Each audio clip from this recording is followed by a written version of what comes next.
What is happening, y'all? Cowboy here, and welcome to my elemental charge blade builds for Monster Hunter Sunbreak. Now, I gotta be honest, charge blade is a weapon that I have very limited experience with. I tried to learn to play it back in 4U. It was terrible. I even played it a little bit in World, was equally terrible. And this is probably the first time that I've been like, yo, this weapon absolutely claps. They did quite a few changes which have really kind of brought element to the forefront. One of the first being, check out the little firing pins, these little things we're leaving on the target. I really like that because it, it gives us a good incentive to kind of alternate between the sword and axe mode. We're marking the target for detonation, and then once we have enough of those marks and we go out and pull up the axe, they just all start detonating, whether it's the axe that hits them or the discharge that hits them, whatever the case is, they're going to go off. On top of that, another big change is the grouping. These are much, much tighter than they used to be. Those used to go super wide, and now you'll notice, even if I'm like right on top of this guy, if I do a discharge right on top of him, all 5 of these are still going to hit. So anyway, point being that Element is in a great spot for charge blades. I've been having an absolute blast playing it. And I'm excited to get these builds out because it's literally like, it's the primary weapon I did for the entire stream series of Sunbreak. So let's talk about some elemental charge blades. Now, before we jump into it, big thanks to Symmetry. I've been talking to him a lot about why we should be using one charge blade over another and kind of figuring out the math on stuff. He is another Monster Hunter YouTuber, does a ton of content on the game. I actually just did a playthrough of Monster Hunter 1, which I've heard is disastrous. So check him out, Zero with a C, Symmetry with a C. Definitely better than I am at charge blade, but guy is like a bountiful harvest of knowledge when it comes to the weapon. So looking at the builds in particular, a couple standards. We're using the same talisman as the dual blade build. This is a 311, 3AB, 3 Whisperer. The main thing here being the 311. Whether it's the, it doesn't matter really what's on it, but the 311 will let you just pick up all of your elemental attack just on that talisman. So besides that, whether it's attack boost, guard, razor sharp, wirebug, whisper, wax, anything is going to work out well. The big thing here is you want the 311 and then adjust from there. Now, taking a look at the weapons, the first thing I want to talk about are some decos, because there are some interesting decos that I want to point out for charge blade. The one we're using right now is Defensive Edge. The idea behind this is when you guard with the charge blade, guard point, or just regularly, you don't lose sharpness while guarding, which is just nice quality of life. There is also the Defense Master, which is similar, except sharpness will be restored when we block. So if you're not sure what to use, that is an excellent, excellent utility deco. Besides that, of course, there is Element Bane, giving us Elemental Exploit, or even Deor Soul, just picking up that 15% crit. Both of those are also decent choices. But going on into the weapons themselves.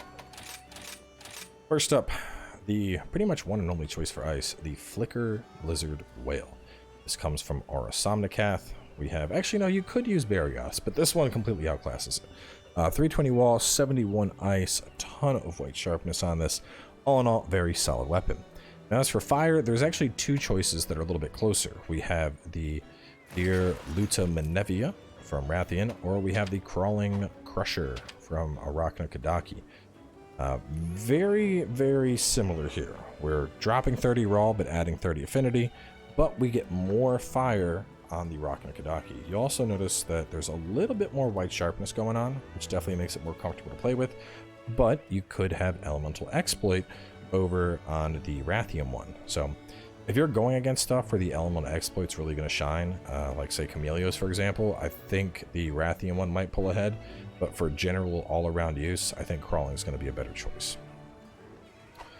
Moving on to let's go to water. Water, we got the big old fish, the Armored Dread. The only other alternative here really is the Iratodos, which has higher raw, but the element doesn't quite stack up to it. To get this, make sure you are doing the Argosy stuff to get the fish. I think it's the super armored bream or whatever. But yeah, do the Argosy stuff, you'll unlock this. As for lightning, the clear winner here is gonna be the Narwa charge blade. Until you get this, the Zinogre can serve decently, or just the regular lightning one. You can get that up to +10, but you're gonna need to work with some protective polish on it. And then we have Dragon. Now, Dragon, similar to Dual Blades, is basically Dracula until you get up to Crimson. This is the regular Dragon tree. 330, 55 Dragon. Sharpness kind of suffers a bit, but the white and blue can last you a little bit of time. Of course, it has that level 3 Rampage Deco slot. But compared to that, Valstrax has way more sharpness, more raw, more dragon. I mean, there's really no reason to not use it. So that takes care of all those. Now, going into the builds themselves, there's basically two builds here. The Thunder and Dragon build are a Bushi Narwa combo. The Fire, Water, and Ice builds are mostly Arcfiend and Almudron, working in a unique bonus via either Tio or Kushala gear, very similar to the dual build if you've seen that. So let's just start with Ice since we're already on it. Except I don't have the Ice weapon on right now. There we go. So going on over, just to show it right out the gate what we're working with here. Elemental Attack 5. Oh, I'm missing one of my attack decos. Let me add that back in. Where did that attack deco fall out of? Where did it fall out of? My mags, I have that. Did it used to go in there? I guess we're losing breath. Things I do to make sure I keep attack 5. This is the problem of like making 5 separate sets at the same time, is you end up getting sidetracked with what has what and what doesn't. So, alright, back to the stats though. Elemental Attack 5, Attack Boost 4, Wex 3, Guard 3, Stun Resist on this one. That's not on all the sets, sadly. Wirebug Whisper comes from our necklace. Rapid Morph 3 is on all the sets. This and the water set have Chain Crit. The other one has more points in Dereliction. We also have Agitator and Load Shells. Load Shells being on all the sets. Kushala Blessing being unique over here to the Ice and Water sets. Point of Guard up. I'm looking at how that all breaks down. Almudron Helm, of course, we're picking up our Rapid Morph. Arcfiend Armor, we're doing our load up. We get the Wex, Chain Crit, and Resentment. Kushala Grips for the Kushala Blessing and Agitator. Arcfiend Armor, I like to drop the Iron Wall Jewel in there, picking up 2 points of guard. And then on the legs, we have Shield, Iron Wall, and now we have Attack, whereas before I had the Quick Breath on there. Moving on over, with the water one, it's essentially identical, except I think I actually do get to... Yeah, because the water had the attack deco slot. So over here I was able to use breath, that's why. But yeah, very similar. This one has some extra slots, so attack and fly wall is added in. Otherwise, same exact thing. Make sure to work in that Kushala grip for the 10%. Now, going over to fire, the big change here is that we are picking up the Arcfiend armor in the gloves, and we're picking up the Kaiser coil in the waist. Other than that, the set's very similar. We're getting 3 points of dereliction as opposed to 3 points of chain crit. Damage-wise, that can actually be higher. I believe at 2 and 3 curios, it ends up surpassing it. But they're very, very close in DPS, so don't feel like you have to, like, oh, well, the fire is going to be so much better. Like, no, they're very close. Other than that, you know, the element and your weapon, of course. Now, moving on to the lightning and the dragon sets, this is where things get a little tricky. The Narwa and the Ibushi armor all have something on them called Storm Soul. 15% Thunder and Dragon on level 3. At level 4, we get +1 to all other armor skills. At level 5, +2 to all other armor skills.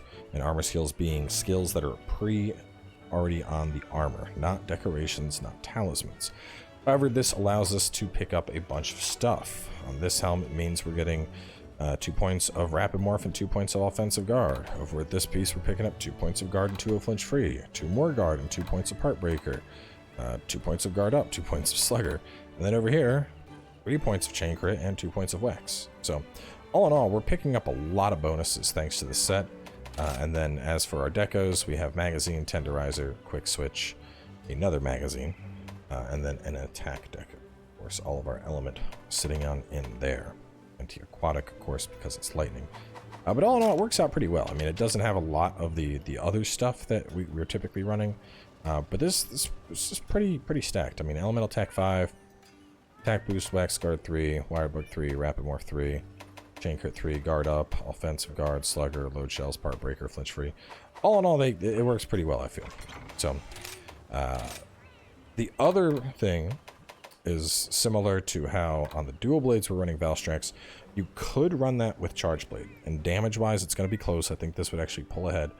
However, it's hard to fit a lot of the utility stuff you want into the Valstrax build. So, how over on, a perfect example is on this build, we have the Rapid Morph 3, we have the Guard Up and the Offensive Guard. You're not going to be fitting all that on the Valstrax. On the Valstrax, you're going to have your LE5, you're going to have attack boost. You of course get like, you know, Resentment and Dragon Heart and all that stuff. But a lot of the other utility stuff like Guard Up, stuff like Offensive Guard, Train Crit, Rapid Morph, you know, Slugger, Load Shells, it's going to be very, very difficult to fit all that stuff. So because of that, ultimately, I am not a fan of running that for the Charge Blade. But anyway, with all of that being said, let's go do a hunt. As opposed to doing an anomaly, I'm actually just going to go after a Diablos. It's one of the monsters that like I used to be like, Diablos, I gotta pull out my Charge Blade for him. So it's a fun matchup, I feel. He definitely got some mix-ups in Master Rank. Do we have a solo? Where's Solo Los? I know he's here somewhere. There we go.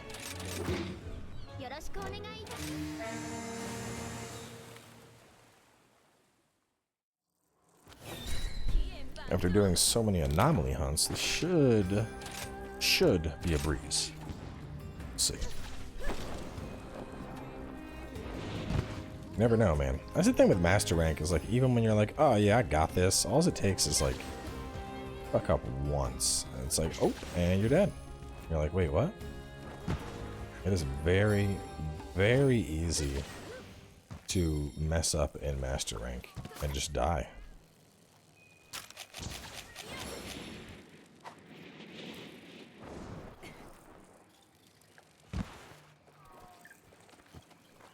Let's grab you. Chug my drug.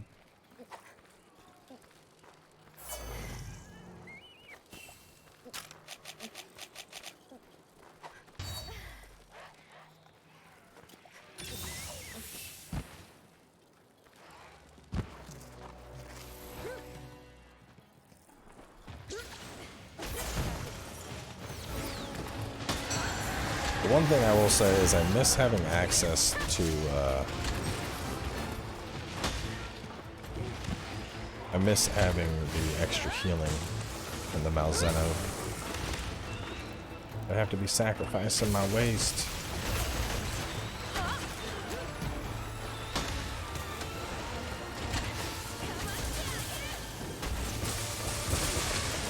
Ooh, look at those numbers.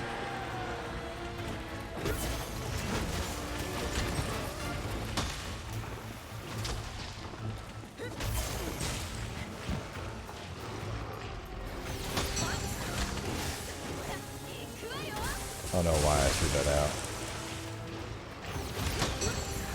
This one I can throw out. Ooh, man. Good hit. Good hit, good hit, good hit.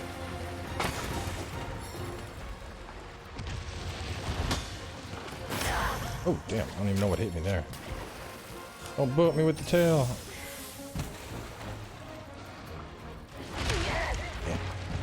See what I'm talking about, Master Rank? See how just aggressive his ass is? I was full of health a second ago. He just ran up. Boom! Half my health gone.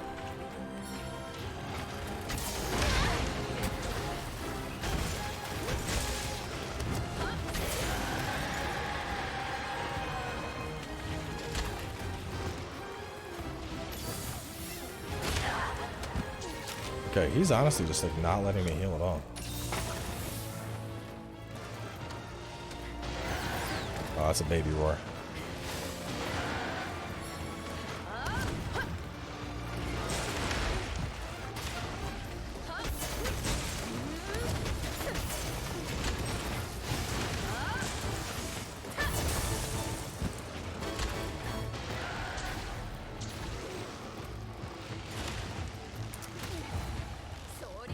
I just noticed this is like a really big Diablos, right?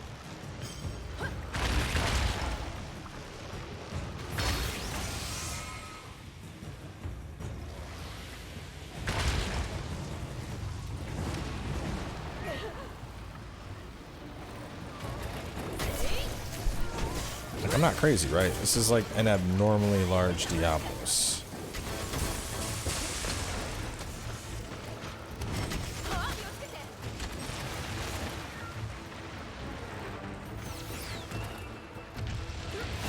Oh, oh that's not what I meant to happen there.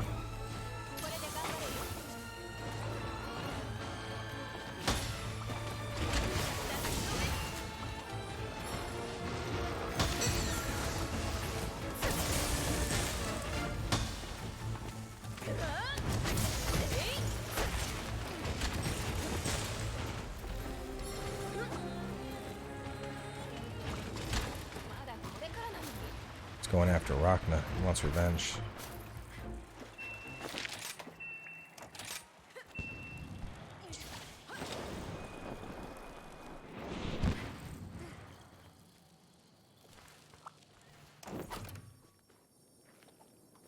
The new speed sharp. Jump into the base and jump out. Actually, I keep forgetting I can stance swap to get off a heal. I really should do that more. I get so caught up on like, oh, this is all of my element comes from red. I need to stay in red.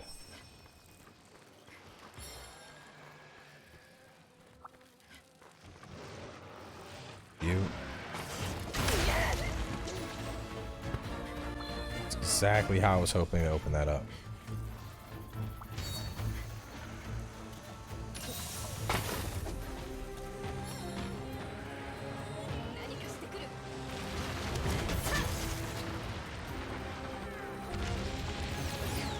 Oh, he didn't come rushing at me. Wow.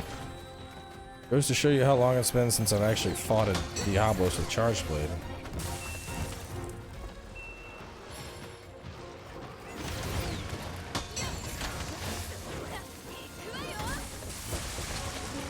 Oh man, that.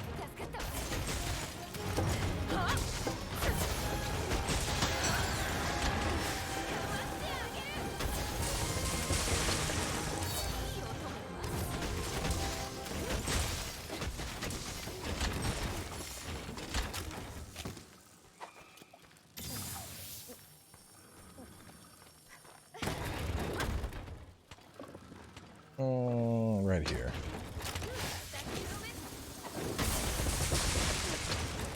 Oh, that's a lot of damage.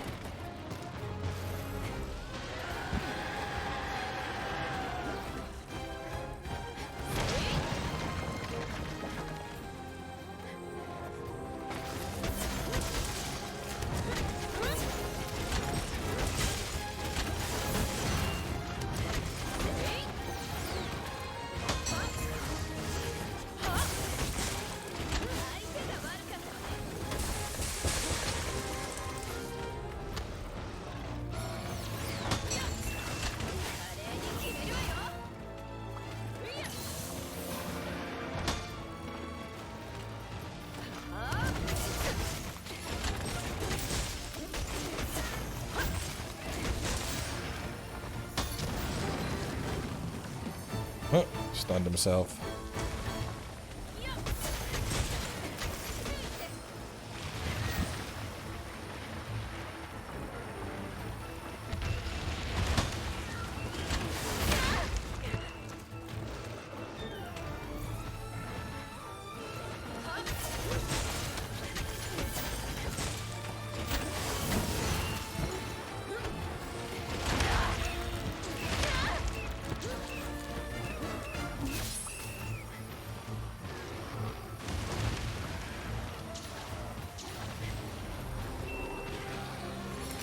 Can't believe I got double Wyvern rides and didn't even seek them out.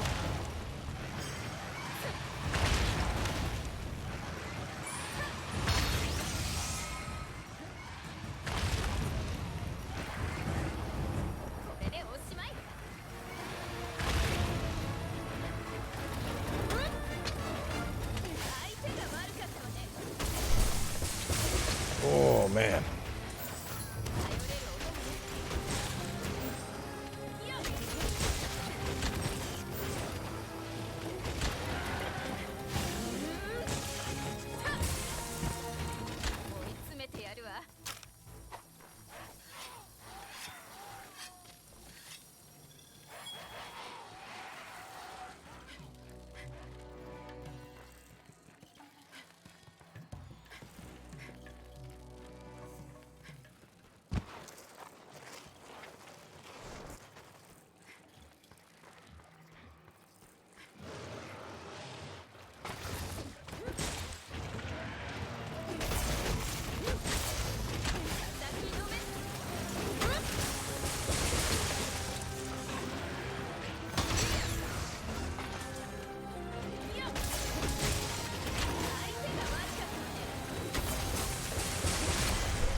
Damn, the end there, dude. God damn.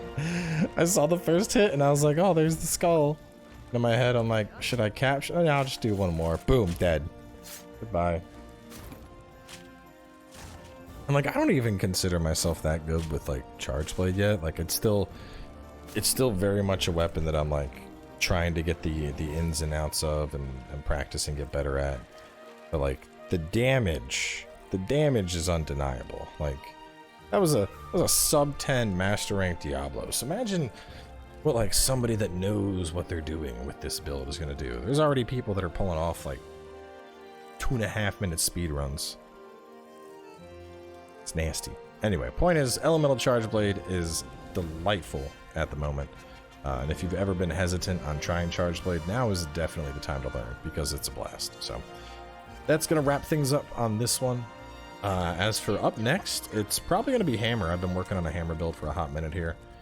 But, you know, I got the Element ones done, so I want to get those out. But either way, stay tuned.